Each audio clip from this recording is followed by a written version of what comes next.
Good morning and welcome to the first session of dealing with the aftermath of molestation. Hello, I'm Raquel, your host, and it is a pleasure to be able to share this information with anybody who wants to hear it today. Um, Earlier when I first woke up, let me just back it up and give you guys some background information before I even get started. I am 23 years old right now, and when I was molested, I was 5 years old. I was molested for, say, like 8 or 9 years, and the person who molested me was my mother's boyfriend. He's my brother's father, but at the time my brothers weren't born. So anyway, um, going through not just the molestation, but he emotionally abused me, he physically abused me, and he was a manipulator too. So he hit me, he did me wrong on every end of the spectrum with when it comes to abuse. And so my recovery process has been extremely extremely dense and just filled with many levels of things. So it's important to connect with other people and talk about what's helping us heal or just what we've been through so that other people know that they're not alone and can have the option of knowing about other healing methods as well. Um, but so currently have experienced a lot of emotional setbacks because of my repressed memories. Um, just it's gotten to a point where it's very difficult to feel comfortable in my own skin. I don't feel like I can be myself. I don't like being in my body. I don't want to. I don't even know how to explain it, but it's definitely just a very bizarre situation when you personally you want to, let's say you want to have sex with your boyfriend, and your boyfriend is in bed with you and he makes a move and he starts rubbing your leg or trying to touch your vagina. And then you are like, I want this. Yes, and you naturally just want him. But all of a sudden, right when you start wanting him emotionally, something happens in your brain.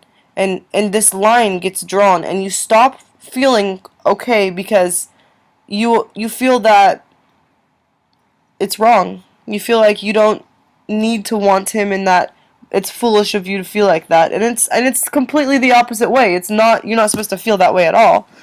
And it's just so hard depriving yourself what you want and what you desire. Feeling like you can't take what is rightfully yours. Feeling like you don't deserve it is such a hard feeling to push through and to completely know and feel it in your heart that you know that you don't need to feel that way. I know I don't need to feel that way, but the feeling still comes up, and dealing with it on a daily basis is so difficult. But luckily, I have learned that when my luckily, a normal man is going to react the way my boyfriend's reacted. So if you're experiencing this, you just need to understand that your man is a caring, emotional, loving being too, and he cares about your feelings. And when he sees you going through this ridiculous phenomena that is completely inside our heads, and it's our subconscious mind controlling our thoughts, and it's like a defense mechanism that our brain started when we were little to prevent you from feeling vulnerable, or I don't know exactly why, but to protect you. And so my boyfriend will get upset when he makes a move and I react in a way that's not true to how I actually want to react, because he thinks that I am just not into him and I just don't want him. And that is not at all the case. So, dealing with this issue can be heartbreaking. It can be life-threatening because the emotional pain that you feel from these kind of situations, the aftermath, can cause you to want to commit suicide. So, I definitely am just, grateful that I've made it every day. Each day is a blessing to me, and I was thinking about this when I first got up and I was on my walk with my dog.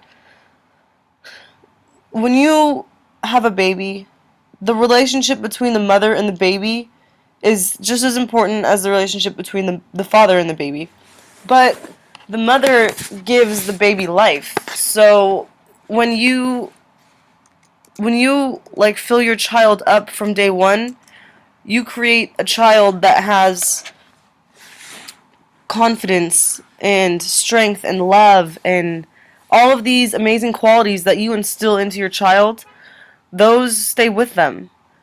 And when you are a little baby and you have that unconditional love for your mother and all of that trust and all of that strength, and then one day a mirror shatters, and that mirror is your trust.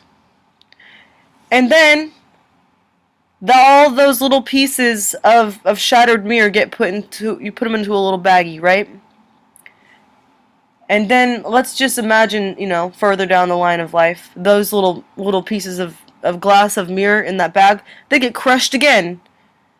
And now they're even smaller. And you can probably imagine how small they are. And then they get crushed again. And again and again. Until those little pieces of mirror went to glass. And then they became smaller and smaller until they became a fine powder. And then you know what happens? The wind comes through and blows that powder away. And you're left with no trust. Because your mother is who gives you life. And you always should have that feeling of, I can call my mom and tell her anything. Or that's my best friend. That's supposed to be a bond that is unbreakable. A mother and her daughter, or father and her daughter, any parent to any child, you cherish them. You created them. That's you. That's a little mini you that is, supposed to thrive and do as many amazing things as it can while it's here. And having that trust shattered really just allows that little child to go into life with the mindset of, don't help me, I can do it on my own, or I don't need your protection, or it makes you so tough. You have to get so tough that you don't even cry for a while because you're too tough. Doesn't even matter. Doesn't even matter. And it's the craziest thing, because no matter how horribly mean my mom is to me, or no matter how many times she hits me or beats me up, or back when I had her in my life, all of those things, I never stopped loving her, but she never showed me her love. When I was molested from age 5 to 14 or 15, I think. I think 14 years old was when it stopped, pretty much. But my memory is so spaced because of all the drugs I did to cope with it when I was 16 years old, I told my mom, I had a flashback, and I told her, I said, James Anthony Tamer is his name. Just putting that out there. If anybody lives in the California state of the Livermore or Alamo area, yeah, that's where he lives. And he's a creeper. And he has my two brothers, Dylan and Kern, living with him. So if your daughter is dating Dylan Anthony Tamer, Kern Anthony Tamer or Dylan James Tamer, your daughter might be at risk of being molested, because she could be in the house of a horrible, horrible child molester. So that's just a little heads up for me. Anyway, dealing with my mom for so long, and just it's not even something that I can almost imagine her treating me the way I'd like to be treated, because she's treated me so wrong for so long that I don't know how she'll ever get rid of her pride. I mean, when I told her when I was 16 years old that James molested me, she did not say a word to me. She turned around and walked away, and she didn't give me a hug. From that day forward, she never ever showed me loving affection ever again. And that was so shattering for me, because not only had that mirror shattered that day upstairs when I had that flashback, but that mirror shattered again when she ignored me. And then it shattered again when she didn't hug me and she didn't love me and she didn't cherish my mental strength and mental state as a daughter. I mean, you need your mother's support. And so for me that was just one of the most devastating things that I went through. And so during those times I was, doing a bunch of drugs, smoking meth, taking ecstasy pills, anything I could get my hands on. I was just so depressed because there was nobody really gave a shit about what I was going through. And I had been through anorexia, I think the year prior. I was anorexic and bulimic. So I was just, anything I could control in my life, I wanted to control it because there had never been control, and it was nice to just control something. So, and I think subconsciously I wanted my mom to catch me because I wanted her to love me and feel bad and just have any kind of feeling at all towards me because she wasn't showing me any emotion.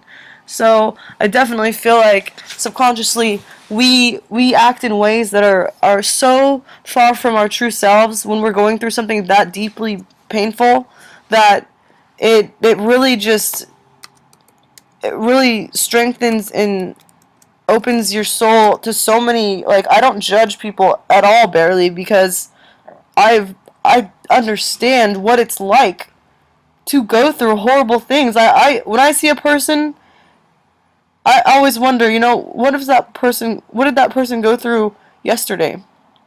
Maybe they were, raped, or maybe they were beaten, and or maybe they were treated horribly, and maybe they just need somebody to smile at them when you walk down the street, because that's gonna help them feel a little bit okay during that hour of that day, that will help them push through and not want to fucking kill themselves. So that's just, my perspective a little bit on dealing with those type of feelings and just not judging others. Also, growing up, shortly after maybe like a year or two after I told her about the first flashback, I started dating a guy who was living up the street from me at that time, and he was German, and he was addicted to OxyContin, and so I had a vision that I was gonna get into a relationship with a guy that was gonna do bad things, and I was, of course, so depressed that I was like not giving a shit, and so I pursued this guy because I just knew that was gonna he was gonna he gave me love, and I needed it at the time, and that's okay. I understand why I was with him, and that's completely fine because I don't regret anything that we did together. I learned a lot about willpower, and yeah, I don't regret any of it. But basically, he in the beginning he did drugs, but he didn't do them in front of me. And he didn't tell me about them because he liked me, and he liked me the way I was, sober. Well, I guess I was only on smoking weed at that point. Smoking weed, I think, and maybe drinking a tiny bit occasionally. But I've never been one to drink a lot because my mom and James were alcoholics, so I kind of strayed away from acting like that, and I never really liked the feeling of being drunk and not in control. So I started dating this guy, and he basically eventually got me into smoking OxyContin, and then he started shooting it up, and then he told me that you know that he wouldn't let me get addicted, and blah blah blah blah, and that's of course on me. You have your own, you can't control someone else's addiction levels and their feelings and their emotions and what they've you control yourself, nobody else. So for me, I just needed to get lost, and that was perfect for me. So we did heroin, and well, we couldn't afford OxyContin, so we ended up doing heroin, and we did it for like a year. And then he got sent to Germany from by his parents because they wanted him to just get a grip on his life. And so I was really depressed the day he left. My mom, I got home sitting on the couch because I lived with him for like a year. So I was sitting on the couch, bawling my eyes out, so upset, wanting some kind of, like, anyone to show me some kind of empathy, because I just been through it, like, horribly. And my mom was so not understanding and so, like, not comforting to me that I just didn't even understand, like, what the point of my family was. Like, why are you even here if you're not gonna fucking support me? Like, what? And so I went out to my broken car at the time because my ex had crashed it into a furniture store, and I shot up a bunch of water, like, residue from, like, the crap that we did. And I didn't get high, but it was just the notion of doing it that I was addicted to, because I was just, not dealing with my emotional problems. So my mom sneakingly followed me out to the car and, like, caught me doing that, even though I wasn't actually doing any drugs because there was no drugs there. But she caught me doing that, and so instead of, like, trying to understand why I'm so depressed, she calls and tattletales to my grandma Joyce and my other grandma Sally. And so instead of being a loving mother and giving me a hug and trying to make me feel like I deserve a better life or whatever, or making me feel loved at all, instead of doing that, she tries to drive me to a hospital and have them drug test me to tell her what I'm on.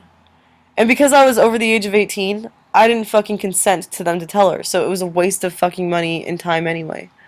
It's just stupid how, like, that's not gonna do anything. Like, that's not, like, what the fuck?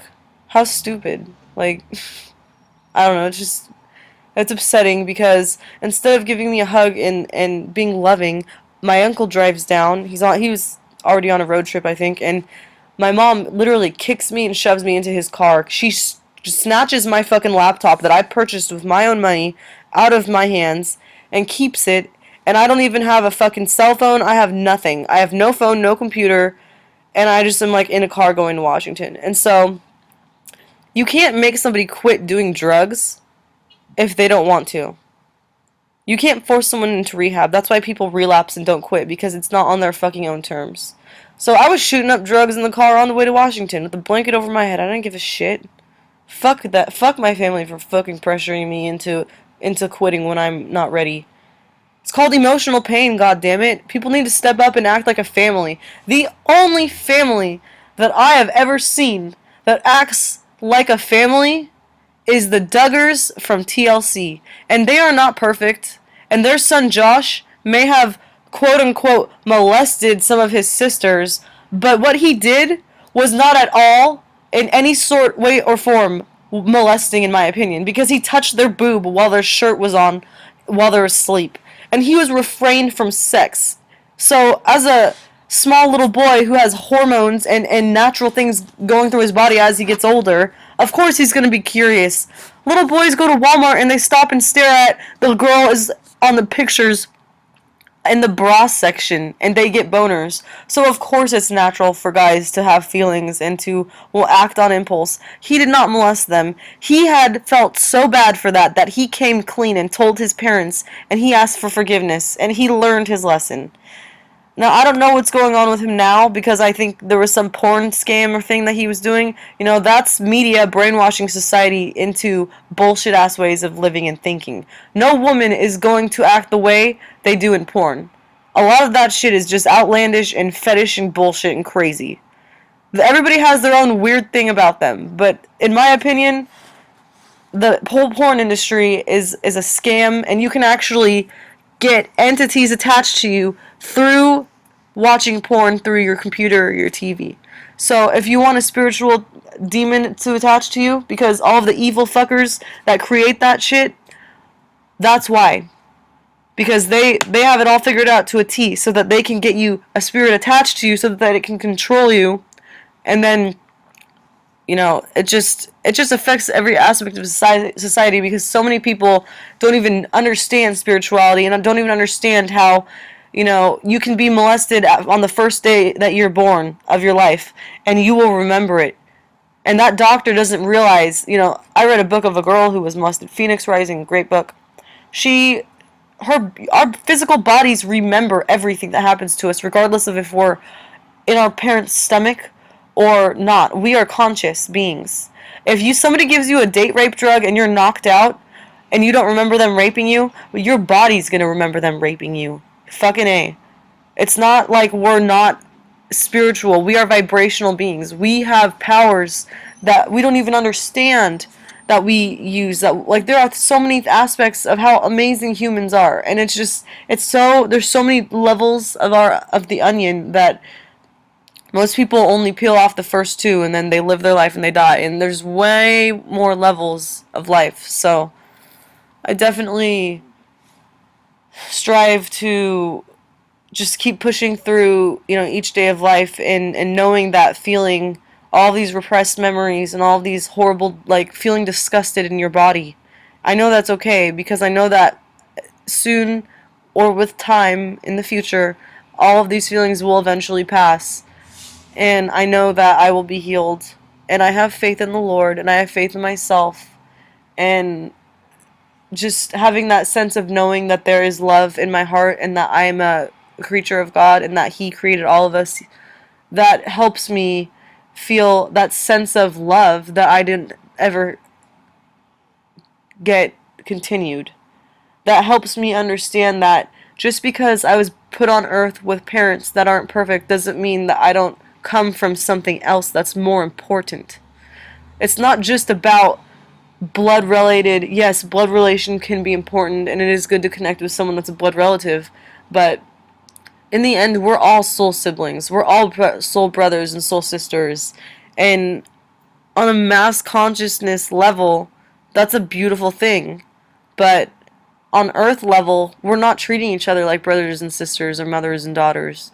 And that's not a beautiful thing. And there needs to be a change. And so, in order for everybody to understand each other and to heal and to grow, we just need to stop and think about how other people might feel or what they're going through, because there's so much more things happening under the surface that nobody understands, right under our own noses.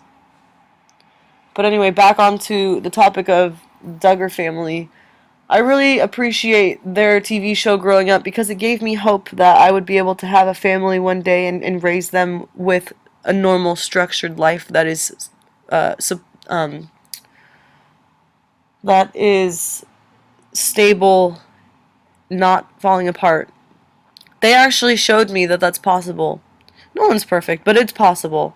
And so just knowing that other people can do it, gives me the hope that I can be completely happy with myself and eventually have a family that's normal and not hating each other and beating each other up and molesting each other and doing these horrible things. It's just not how it's supposed to be. So I definitely hope that I can help anyone that is going through the same thing that I am. And I send all my love and my prayers to anyone going through any kind of hardship at this moment in time, whether it's a weight problem, depression, anxiety, any issue. I just am sending my love to you, and I want to empower others to take a stand and take what's rightfully theirs, and to just go back into every moment in time where somebody called you a name, where you felt upset and you left a little bit of your energy, and where anyone abused you, any moment of your life where you were not treated the way you thought you should have been treated, go back into that time and just allow that energy that you left there to absorb through your hands, up your arms, into your soul, and to come back to you and to fill you back up.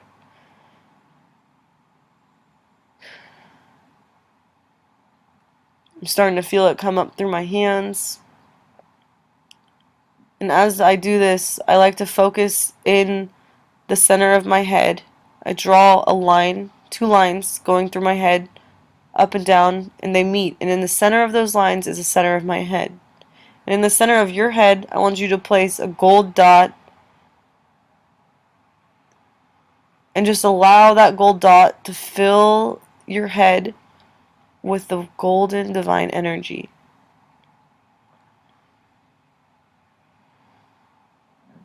And as you go through life from day one until now, And each day you scan through, and all of the energy that you left on all those old days and all those other places comes right back into you.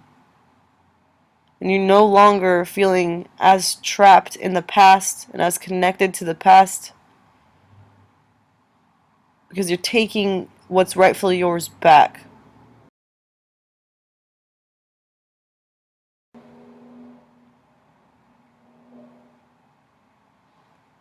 You might also feel energy leaving your feet or going into your feet too. That's perfectly normal. This is the same energy that some people would call chi, or the Holy Spirit, or prana. It's all the same. It's all one God. And as I do this with myself, with you right here, right now, I feel almost like a purple energy in around my head, and I see like a beam going down through my head, all the way down my spine, straight down into the earth, connecting me into the earth like a magnet. It just zoom, goes straight to the earth. And this is a great way that can kind of help you get back to your true self and really see how you're actually feeling, not just if you're feeling other energies that were connected to you from the past. Alrighty, I just want to thank anybody for joining me today, and I bless you and love you and hope to be with you in the future. Thank you.